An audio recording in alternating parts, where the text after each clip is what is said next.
Assalamualaikum warahmatullahi wabarakatuh. Perkenalkan, nama saya Nasya Amirah Milyani dari Angkatan 2021 Program Studi Sistem Informasi. Baiklah, pada kesempatan kali ini saya akan menjelaskan mengenai penugasan saya dengan menggunakan arsitektur DenseNet 201 pada data Raise Image Dataset. Baiklah, kita mulai dari mengimport semua modul-modul yang akan kita gunakan, mulai dari import TensorFlow, import NumPy, import Pandas, dan lain sebagainya. Kita bisa lihat pada codingan pada yang pertama ini. Kemudian kita menginstal Visual Keras, gunanya nanti kita akan memanggil Visual Keras ini pada codingan kali ini. Kemudian saya memilih untuk mengupload file Kaggle.json karena saya akan mengambil API comment-nya dari Kaggle. Jadi kita lakukan penguploadan Kaggle.json-nya. Nah, kemudian kita buat codingan pip install Kaggle-nya agar data yang kita panggil dari Kaggle itu berhasil masuk ke direktorinya. Nah, ini merupakan change direktorinya. Kemudian ini merupakan function atau codingan untuk mengunduh data dari Kaggle-nya. Jadi kita menggunakan copy API comment pada Kaggle. Nah, teman-teman, kemudian kita lakukan unzip karena filenya masih berupa zip, jadi kita unzip. Nah, kita pilihlah direktorinya itu arahnya mau kemana. Jadi kita membuat direktorinya itu /content, /data, /gambar, /dataset, / itu nanti foldernya, folder data kita. Nah, ini merupakan direktori dari data kita, Raise Image Dataset. Nah, selanjutnya kita lihat apa saja kelas yang ada pada dataset tersebut. Nah, jadi ada 5 kelas, yaitu Arborio, Basmati, Ipsala, Jasmine, dan Karacadak. Nah, kemudian setelah kita definisikan path-nya atau direktorinya, kita menghitung berapa sih total data pada Raise Image Dataset tersebut dimulai dari 0. Nah, kemudian ini merupakan fungsi untuk menghitung gambar pada direktori tersebut. Di sini ada print. Printnya itu berarti artinya menghitung. Dan jika tidak ditemukan, maka jawabannya itu direktori not found. Nah, jadi di sini ditemukan semuanya ya teman-teman, berapa jumlah data per kelasnya. Jadi jumlah data per kelasnya itu kebetulan sama, yaitu 15.000 dikalikan 5. Jadi total semuanya yaitu 75.000. Kemudian kita lakukan pembagian data menjadi 3 bagian, yaitu data training, data validasi, dan data testing. Nah, langkah yang pertama itu kita membagi data training set dan testing set, di mana saya menggunakan metode holdout validation, karena metode holdout validation ini sangat berfungsi untuk data besar ya teman-teman. Jadi teknik pembagiannya itu holdout dengan rasio pembagiannya itu 70 training dan 30 testing. Nah, di sini kita dapat lihat bagaimana cara pembagiannya. Kita bagi di dalam dataset kita, Raise Image Dataset dengan holdout 70, ini khusus data trainingnya saja, dan ini khusus data training sama testingnya. Nah, kemudian ini set holdout ratio-nya, yaitu 0,7 untuk data trainingnya. Nah, ini untuk function untuk menghitung data training, dan ini function untuk menghitung data testing. Nah, inilah jumlah dari data training dan data testing pada masing-masing kelasnya. Nah, ini merupakan function untuk menghitung jumlah data trainingnya pada setiap kelas. Kemudian ini ada function untuk menghitung data testingnya dari masing-masing kelas yang sudah kita lakukan pembagiannya dengan menggunakan teknik holdout validation. Nah, selanjutnya setelah kita membagi data training dan data testing menggunakan holdout, nah kita lakukan lagi teknik pembagian datanya itu dari training dan validation. Nah, sama kita menggunakan teknik pembagian holdout validation dengan rasio 70-30. Nah, setelah dari pembagian 70-30 itu, kita membaginya lagi dengan set train validation ratio-nya itu 0,8. Nah, jadi 80, 20. Jadi 80 untuk training dan 20 untuk validation-nya. Nah, ini merupakan function untuk menghitung data training dan ini untuk function untuk menghitung data validation.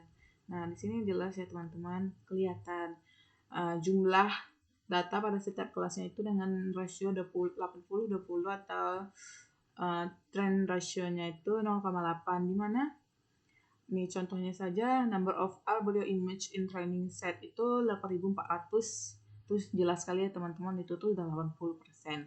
Dan number of arboreal image in validation itu 2100, jadi itu jelas udah 20%, 80, 20, 0,8. Nah, ini untuk menampilkan gambar pada directory trainingnya. Kemudian ini untuk menampilkan jumlah data validasi. Nah, ini merupakan direktorinya, direktori data training, data validasi, dan data testingnya teman-teman. Nah, kemudian ini berapa sih totalnya? Total dari data training tadi, data validation tadi, dan data testing tadi. Nah, jadi ini untuk menghitung keseluruhan foldernya tadi. Nah, jadi total pada keseluruhan folder itu berjumlah 75.000 file atau data. Nah, inilah visualisasi datasetnya tadi. Jadi, direktori utamanya itu kan, kita kan patokannya itu kepada data testing. Nah, jadi inilah direktori utamanya dengan holdout 70, 30/lati. Oke, baiklah teman-teman, ini untuk menampilkan 5 gambar pada setiap kelasnya. Nah, ini dia hasilnya. Ada 5 kelas kan, ada Basmati, Jasmine, Arborio, Ipsala, dan Karacadak. Nah, inilah setelah itu kita melakukan augmentasi data dan image data generator. Kenapa sih kita harus melakukan augmentasi data dan image data generator? Jadi ini berfungsi sekali ya teman-teman untuk meningkatkan akurasi nanti pada pengujian modelnya. Nah, jadi apa saja yang kita lakukan? Jadi kita melakukan augmentasi itu pada data training saja ya teman-teman. Karena kenapa tidak validasi dan testing juga? Karena untuk menjaga keoriginalan performa modelnya. Nah, jadi inilah yang kita lakukan pada data training, mengaugmentasinya dengan cara merescale skala ulang nilai piksel gambar. Nah, 1./255. Jadi kita itu skala ulangnya itu 255 piksel untuk setiap gambarnya. Kemudian rotation strength ini kita melakukan pemutaran sebanyak 45 derajat. Kemudian horizontal flip ini kita melakukan pemutaran secara horizontal dari kiri ke kanan, kanan ke kiri. Kemudian vertical flip ini flip gambar secara vertikal dari atas ke bawah. Nah, untuk validation dan testing itu hanya melakukan rescale biar nanti itu meningkatkan akurasi. Nah, dan kemudian kita mengeset training generator, validation generator, dan testing generator. Nah, kita lihat pada masing-masing train, validation, and testing generator itu diletakkanlah direktorinya, kemudian target size-nya. Karena saya menggunakan DenseNet 201, maka saya melihat target size-nya ini pada keras.application. Jadi teman-teman bisa mengakses keras.application. Itu sangat banyak sekali arsitektur yang bisa kita gunakan, tinggal kita sesuaikan saja. Nah, saya memilih batch size. Batch size ini ukuran untuk melatih modelnya. Kenapa 128? Karena jumlah data saya itu lumayan banyak, 75.000, maka saya memilih batch size 128 untuk meningkatkan komputasinya. Nah, kemudian kelasnya itu apa sih gitu kan? Nah, kenapa saya menggunakan sparse tidak kategorikal? Karena sparse ini lebih ringan dibanding kategorikal. Sedangkan kategorikal itu membutuhkan komputasi yang tinggi sehingga memakan waktu lebih lama. Jadi saya memilih kelas mode-nya ini yaitu sparse. Nah, kemudian kita lakukanlah pemodelan arsitektur deep learning-nya dengan menggunakan DenseNet 201. Nah, karena saya melihatnya dari TensorFlow.keras.application, maka kita harus mengimport modul TensorFlow.keras.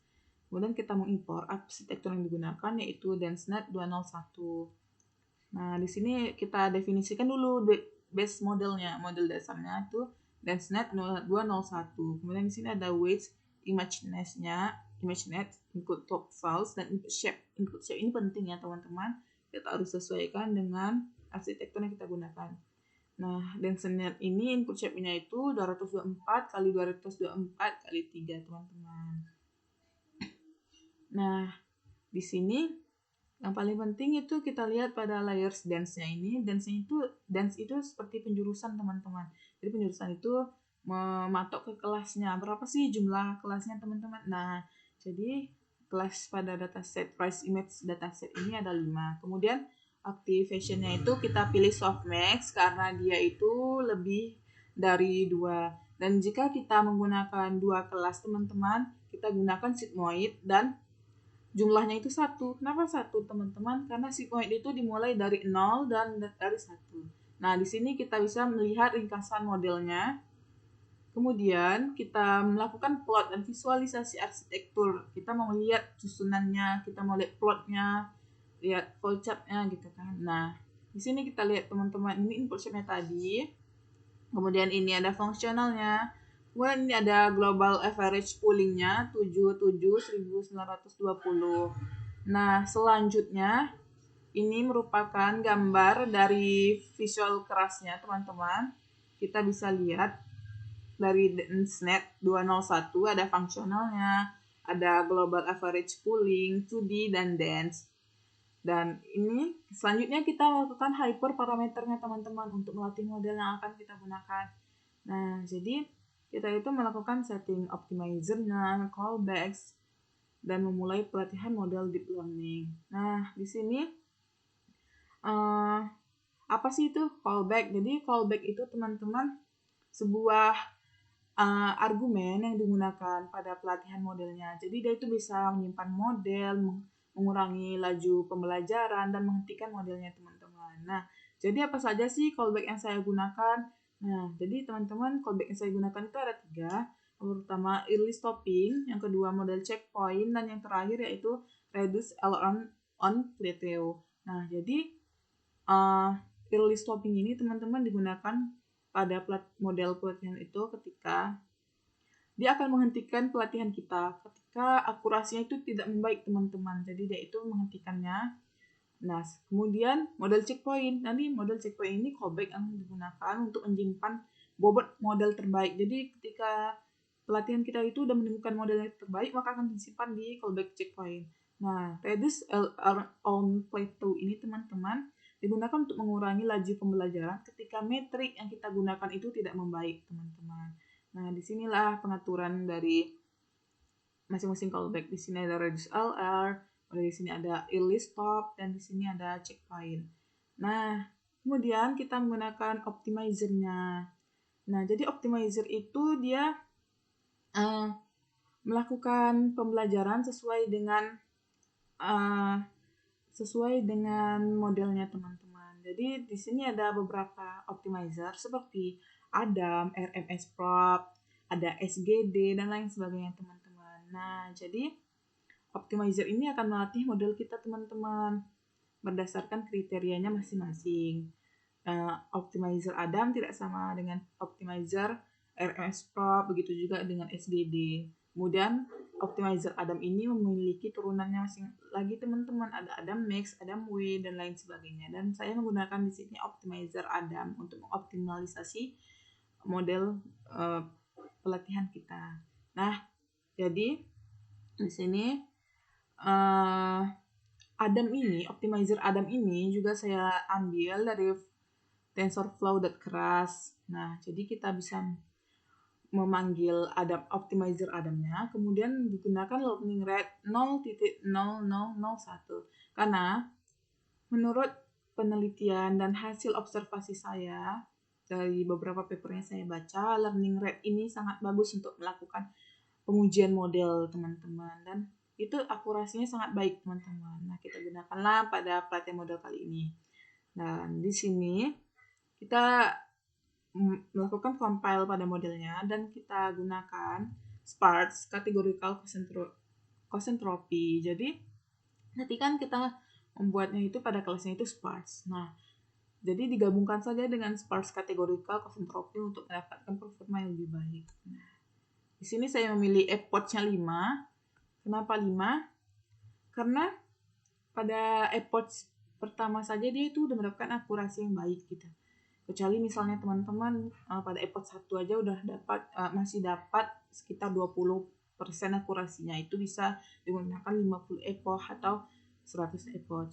Nah, jadi di sini epoch-nya 5. Nah, nih kita lihat epoch 1 itu 79 untuk akurasinya. Kemudian loss-nya itu 0,8 dan yang terakhir epoch-nya itu dia yang terbaik itu validation loss-nya itu 0,15. Kemudian akurasinya itu 0,978. Nah, kemudian di sini kita mau lihat kurvanya dari training validation akurasi sama training validation loss.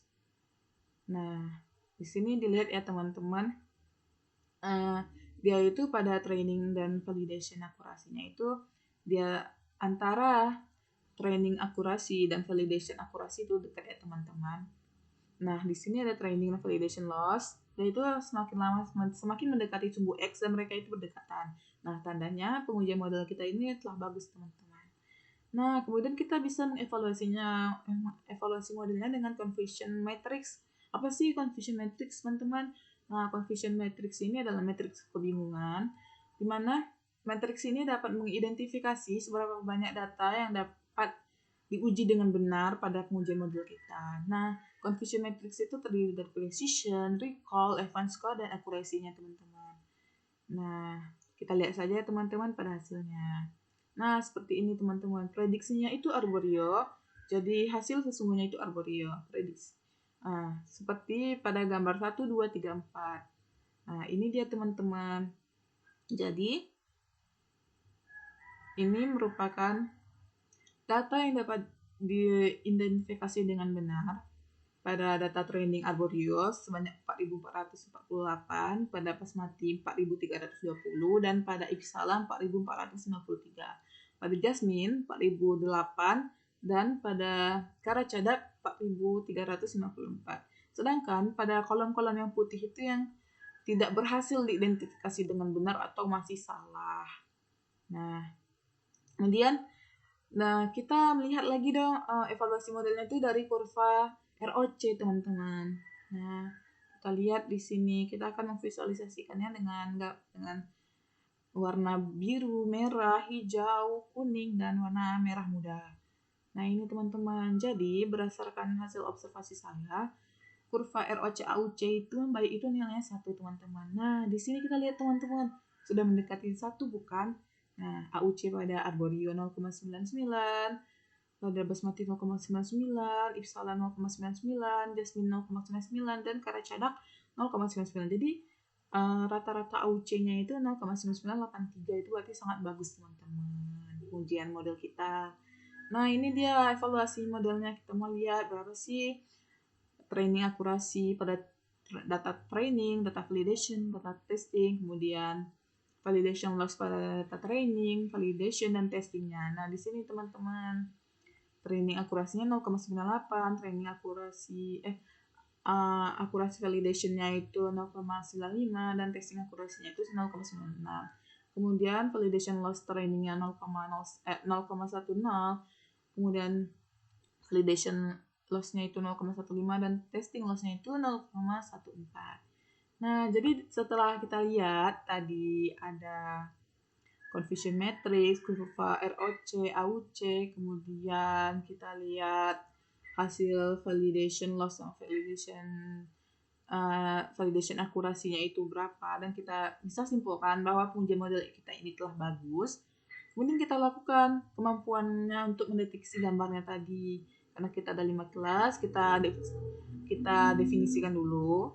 Kemudian kita buat predict labelnya, teman-teman. Jadi nanti dia itu bisa menghasilkan sesuai dengan yang kita inginkan. Nah, di sini teman-teman merupakan function untuk menguji coba modelnya. Jadi saya ambil data dari Google, data gambar beras basmati pada Google, dan this image is detected as basmati. Nah, di sini ada image, ada probability. Jadi probability ini ada kemungkinan-kemungkinannya. Dari model yang telah kita latih tadi, probability-nya ini akan menentukan teman-teman dia itu termasuk ke kelas yang mana. Nah, di sini karena dia tergolong basmati, jadi probability pada basmati ini paling tinggi teman-teman dengan nilai 0,351156.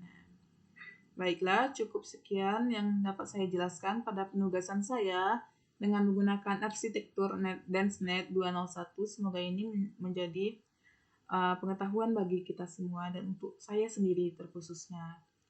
Apabila saya memiliki kesalahan, mohon dimaafkan. Wabillahi taufiq wal hidayah. Wassalamualaikum warahmatullahi wabarakatuh.